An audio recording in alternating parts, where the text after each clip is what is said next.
Good morning ना. खूप दिवसांनी खूप खूप दिवसांनी आपला ब्लॉग येतोय, तर नक्की बघा. आणि खूप दिवसांनी ब्लॉग बनवलाय कारण की टाइमच भेटत नव्हता. आणि आपण एक नवीन एक धंदा चालू केलाय, तर सगळ्यांनी सपोर्ट करा आणि योगदानमध्येच आहे.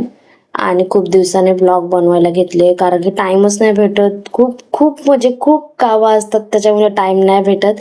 आणि हा सकाळचा ब्लॉग आहे, सकाळ सकाळी घेतलेला. इथे डब्बा भरत भावाला.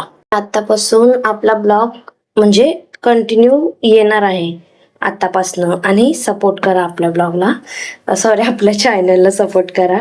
आणि आतापासून डेली म्हणजे रोज ब्लॉग येणार आहे. आणि इथे धंद्यासाठी हा सामान आणला होता आणि घरात ठेवायला जागा नव्हती झाली, म्हणून सगळा सामान काढून, सगळा कचरा काढून बाहेर टाकायला घेतलेला. आणि यो आमचा सावकार बघा कसा राजासारखा गादीवरती बसले ना. आम्ही इकडे गोदड्या जाम म्हणजे पूर्ण कपाटच खाली केलेला आणि ते सगळं बाहेर काढून ठेवायला घेतलेला. आणि आज चादरी खूप जास्ती झालेल्या म्हणून. आणि मग काही जास्तच कचरा झालेला, मग पटापट इकडे हिला भरायला लावलेला. मी झाडू मारत होती आणि मग पटकन सगळं करून घेतलं. आणि आपला ब्लॉग बघत राहा. मी आता तसं पण रोज टाकणार आहे व्हिडिओ, तर बघत राहा. आणि हा टुकू आला आणि यांनी माझा फोन पाडून दिला. आणि काम करता करता एवढा गरम होत होता आणि एवढा तोंड अवतार असा झालेला. त्याच्यानंतर सगळं काम वगैरे आवरून घेतला आणि मग रात्री जेवण बनवायला घेतलेला, जेवणाची तयारी करायला घेतलेली.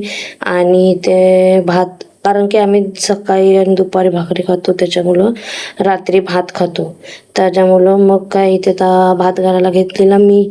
आणि भात घालून आणि मग मम्मी आली तेवढ्यामध्ये. मग काय भात वगैरे घातला आणि मग इथे वाटणाची तयारी करायला घेतलेली.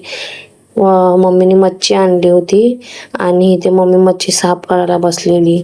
आणि मम्मी मच्छी साफ करत होती आणि हा बघा कसा बघत होता मम्मीला. याला मच्छी पाहिजे होती पण याला आम्ही मच्छी टाकत नाही.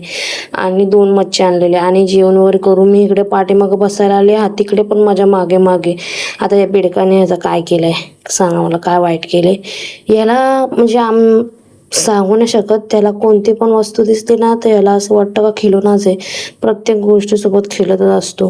आता एवढ्या गाड्या चालतात रस्त्याला, नाही ह्याला त्या बेडकासोबत खेळायचं आहे. काय बोलायचं आता. हा दुसऱ्या दिवशीचा ब्लॉग आहे. आणि इथे आणलेले मी खजूर आणलेले मी, आणि आम्ही खात होतो. तो ह्याला पण पाहिजे, म्हणजे घरामध्ये जे पण आणलं ना ते याला सगळं पाहिजे.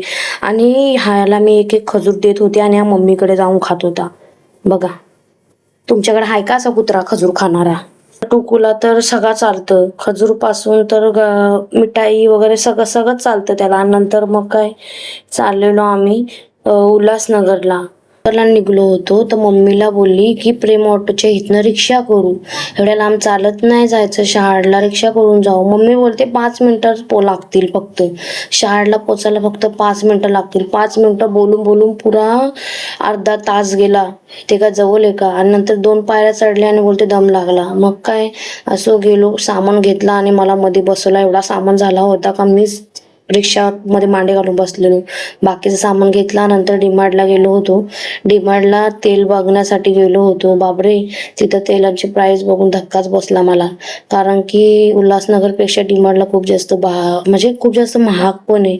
आणि इथे कसलं तरी उद्घाटन करायला घेतला होता वसंतवेलीला. आणि नंतर आदरवाडीमधून आलो. बाबा एवढी ट्रॉफिक लागली होती काय सांगू.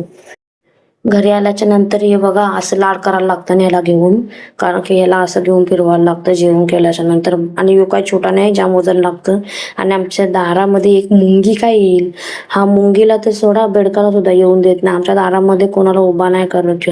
आणि ही नवीन चक्की घेतलेली मी, आणि ह्याच्यामध्ये मी गहू पिसायला घेतलेत कारण की ते ट्राय करायचं होतं.